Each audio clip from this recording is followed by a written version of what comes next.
চলো দেখি গাইস, আপনি কি আনলাকি? এইসব জিনিস যদি আপনার সাথে হয়ে থাকে তাহলে ডেফিনেটলি আপনি আনলাকি। তো যার যার সাথে এইসব হয়েছে আপনি কমেন্ট করে অবশ্যই জানাবেন। আর যে লাকি হয়েছে আপনি চ্যানেলটি অবশ্যই সাবস্ক্রাইব করে যাবেন, কারণ ভগবান খাস করে আপনাকে আলাদা একটি শক্তি দিয়ে পাঠিয়েছেন। তো শুরু করা যাক। তো প্রথমে আছে, আপনার টাকা কখনো রাস্তায় পড়েছে?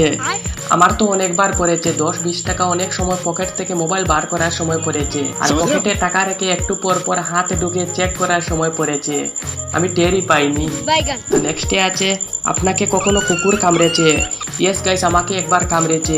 এর জন্য আমাকে ইঞ্জেকশন দিতে হয়েছিল। ছোট্ট একটা কুত্তা আমাকে কামড়েছিল। আমি ইঞ্জেকশন না দিতে চেয়েছিলাম, কিন্তু পরিবারের লোক মানেনি, বলেছিল রিস্ক না নিতে, নইলে আমি কুত্তা হয়ে যাব। তো নেক্সটে আছে, আপনি কখনো ধোঁকা খেয়েছেন? গাইস, খুব কাছের লোক থেকে। আর আমার মনে হয় সবাই একবার না একবার ধোঁকা খেয়েছে, হয় বন্ধু বান্ধবের কাছ থেকে, নইলে প্রেমিক প্রেমিকার কাছ থেকে। কমেন্ট করে অবশ্যই জানাবেন। বাই।